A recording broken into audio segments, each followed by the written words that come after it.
Today, we move on the topic of macroeconomics. Chapter 5 discusses foundation of macroeconomics. You have 5 minutes to read summary, P98, and then, there will be a short quiz.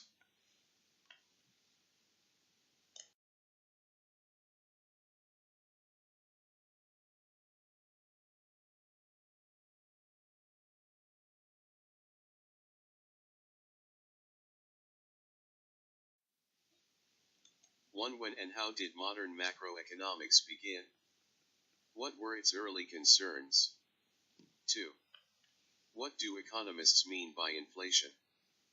How do we know whether the economy is growing or not? What is unemployment? 3. What are the main tools that the government can use to influence the economy? What's the difference between fiscal policy, monetary policy, and supply-side economics?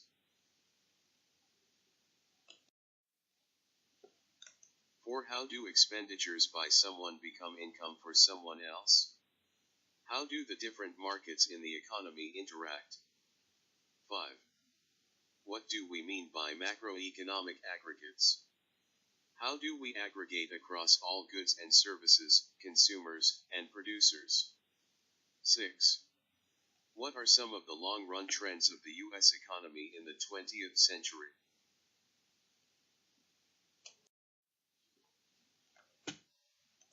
Macroeconomics arose out the Great Depression of the 1930s. In response to the failure of existing economic theory to explain the causes and cures of the Depression, John Maynard Keynes put forth a new explanation of fluctuations in economic activity. The early concerns of macroeconomics were to explain how changes in the economy occur and how the government can influence economic activity. 3 main concerns of macroeconomics are inflation, the growth of the economy, and the level of unemployment. Inflation is an increase in the overall level of prices in an economy. The growth of the economy occurs when aggregate output increases over time. Unemployment is the percentage of the labor force that is unemployed.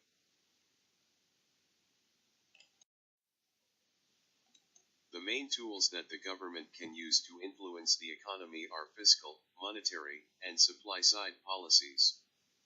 Fiscal policy involves changes in government spending or taxing policies.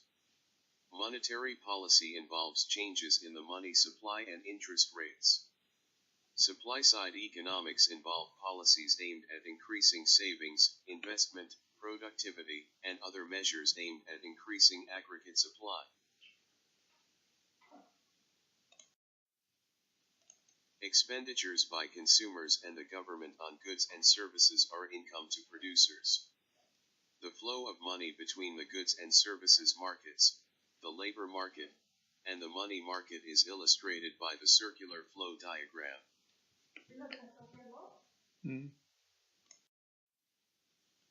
Macroeconomic aggregates are such concepts as aggregate demand and aggregate supply.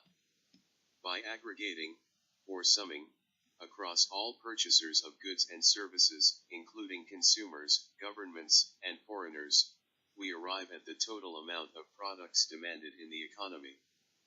This is termed aggregate demand. By aggregating across all the goods and services produced by all firms at different price levels, we arrive at aggregate supply.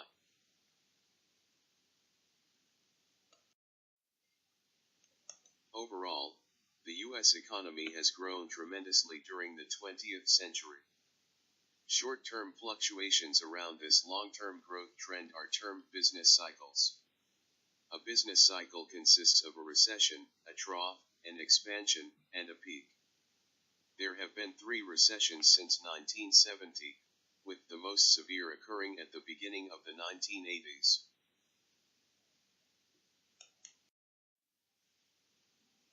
Microeconomics examines the behavior of individual decision-making units, business firms, and households. Macroeconomics deals with the economy as a whole. It examines the behavior of economic aggregates such as aggregate income, consumption, investment, and the overall level of prices. Aggregate behavior refers to the behavior of all households and firms together.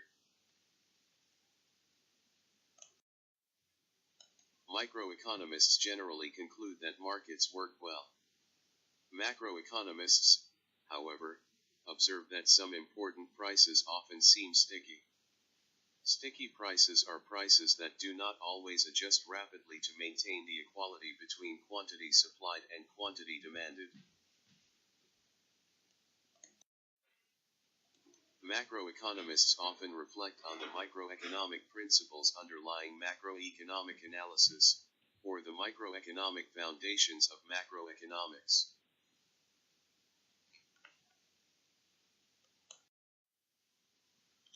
The Great Depression was a period of severe economic contraction and high unemployment that began in 1929 and continued throughout the 1930s.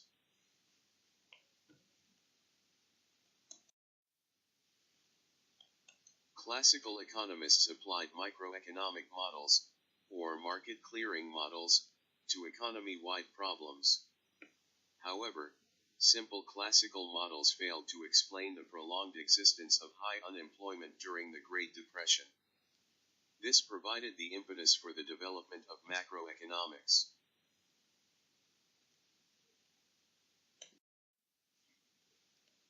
In 1936, John Maynard Keynes published the General Theory of Employment, Interest, and Money. Keynes believed governments could intervene in the economy and affect the level of output and employment.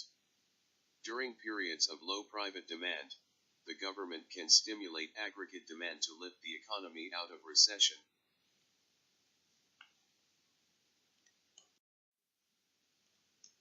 Fine-tuning was the phrase used by Walter Heller to refer to the government's role in regulating inflation and unemployment.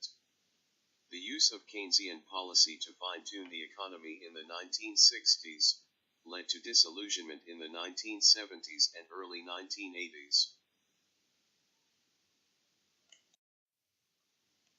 Stagflation occurs when the overall price level rises rapidly. Inflation, during periods of recession or high and persistent unemployment. Stagnation.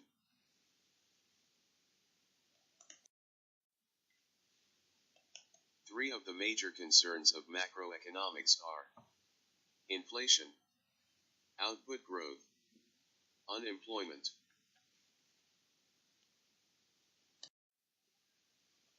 Inflation is an increase in the overall price level.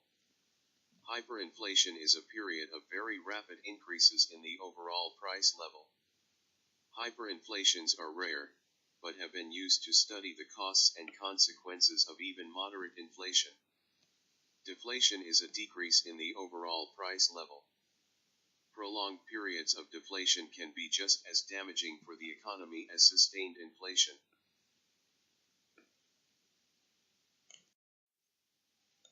The business cycle is the cycle of short-term ups and downs in the economy. The main measure of how an economy is doing is aggregate output. Aggregate output is the total quantity of goods and services produced in an economy in a given period.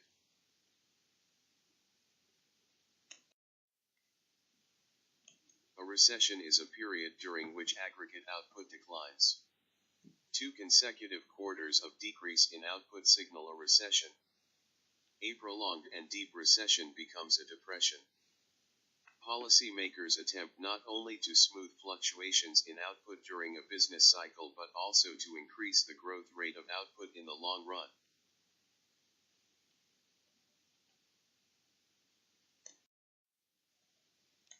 The unemployment rate is the percentage of the labor force that is unemployed. The unemployment rate is a key indicator of the economy's health.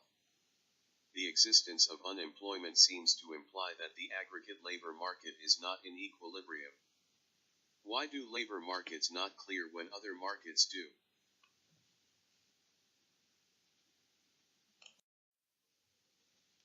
There are 3 kinds of policy that the government has used to influence the macroeconomy.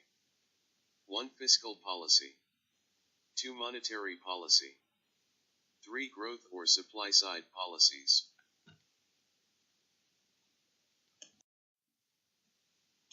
Fiscal policy refers to government policies concerning taxes and spending.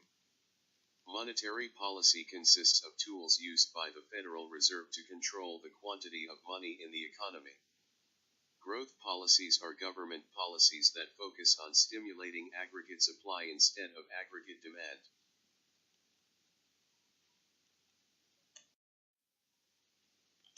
The circular flow diagram shows the income received and payments made by each sector of the economy.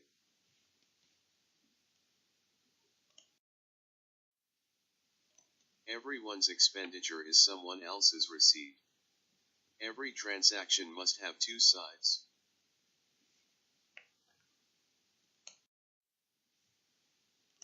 Transfer payments are payments made by the government to people who do not supply goods, services, or labor in exchange for these payments.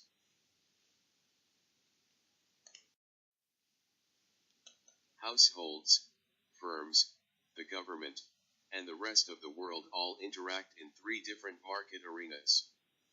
1. Goods and services market. 2. Labor market. 3. Money, financial, market.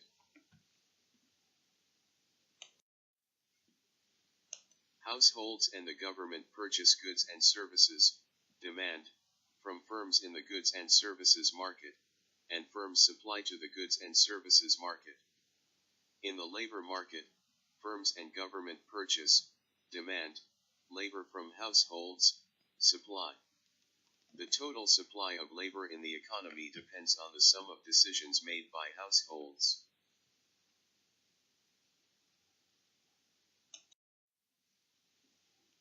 In the money market, sometimes called the financial market, households purchase stocks and bonds from firms. Households supply funds to this market in the expectation of earning income, and also demand, borrow, funds from this market. Firms, government, and the rest of the world also engage in borrowing and lending, coordinated by financial institutions.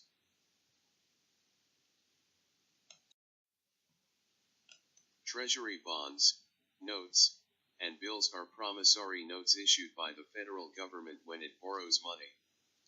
Corporate bonds are promissory notes issued by corporations when they borrow money.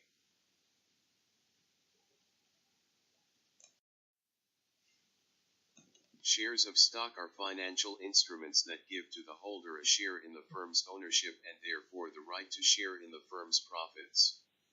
Dividends are the portion of a corporation's profits that the firm pays out each period to its shareholders.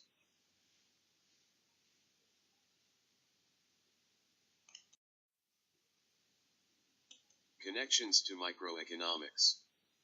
Macroeconomic behavior is the sum of all the microeconomic decisions made by individual households and firms. We cannot understand the former without some knowledge of the factors that influence the latter.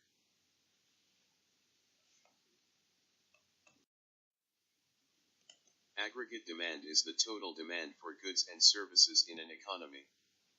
Aggregate supply is the total supply of goods and services in an economy. Aggregate supply and demand curves are more complex than simple market supply and demand curves.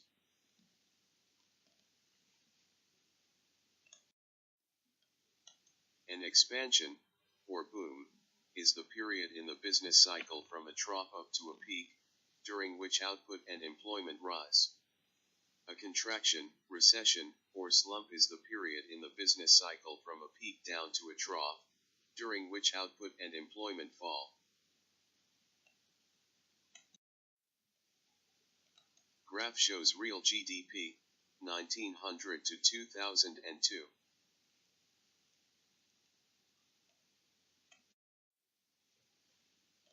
This graph shows real GDP, 1970 to 2003 too.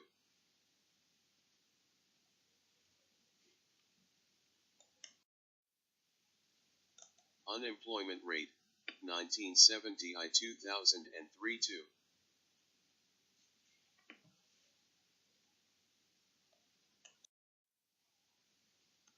Percentage change in the GDP deflator, 4-quarter average, 1970 - 2003 2.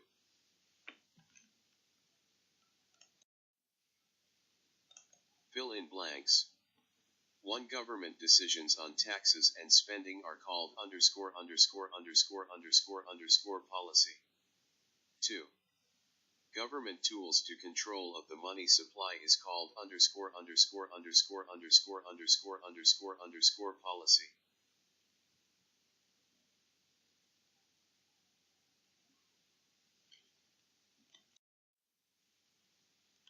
3. The _______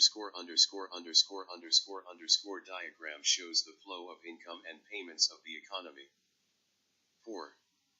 Since 1970, the U.S. economy has seen _______ recessions.